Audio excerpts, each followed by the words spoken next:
ମୋର ମନର ଗୋଟିଏ କଥା, ଯୋଉ କଥାଟି ମୁଁ ଛୋଟ ବେଳରୁ ଶୁଣି ଆସି, ଆଉ ଏବେ ମଧ୍ୟ ସେ କଥାଟିକୁ ମୁଁ ଶୁଣୁଛି। ଯୋଉ କଥାଟି ମୋ ମନକୁ ଏବେ ମଧ୍ୟ ବିଚଳିତ କରି ପକାଉଛି। ଆଉ ମୋର ସେମାନଙ୍କୁ ଗୋଟିଏ ହିଁ ଉତ୍ତର, ଯୋଉଟା ମୁଁ ସେମାନଙ୍କୁ ସବୁଦିନେ କହି ଆସୁଛି, ଆଉ ଆଗକୁ ମଧ୍ୟ କହିବି। କାରଣ ମୁଁ ଜାଣେ ଯେ ମୋର ଅସ୍ତିତ୍ୱ କ'ଣ।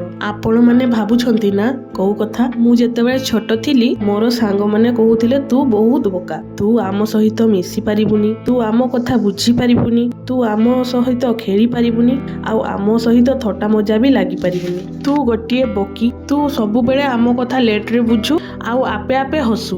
ତୋର ଚିନ୍ତାଧାରା ଆମଠୁ ବହୁତ ପଛରେ। କିନ୍ତୁ ମୁଁ ସେମାନଙ୍କୁ ସବୁବେଳେ କହେ ଯେ ତମେ ମାନେ ଭୁଲ ବୁଝୁଛ, ମୁଁ ବୋକା ନୁହେଁ, ବରଞ୍ଚ ବୋକା ହଉଛ ତମେ। କାରଣ ତମେ ମତେ ବୋକା ଭାବୁଛ, କାରଣ ମୁଁ ତ ବୋକା ହବାର ନାଟକ କରେ। ତେଣୁ ତମେ ମାନେ ହେଉଛ ବୋକା, ମୁଁ ନୁହଁ। ଆଉ ସେମାନେ ମୋ କଥା ଶୁଣିକି ବହୁତ ଜୋରରେ ହସନ୍ତି। ସେହି ସେମ୍ କଥା ଆମ ଘର ଲୋକମାନେ ବି ମତେ କହନ୍ତି। ଏମିତିକି ମୋ ଶାଶୁଘର ଲୋକ ଓ ମୋର ନିଜ ସ୍ୱାମୀ ମଧ୍ୟ ମତେ ସେହି ଗୋଟିଏ କଥା କହନ୍ତି ଆଉ ହସନ୍ତି।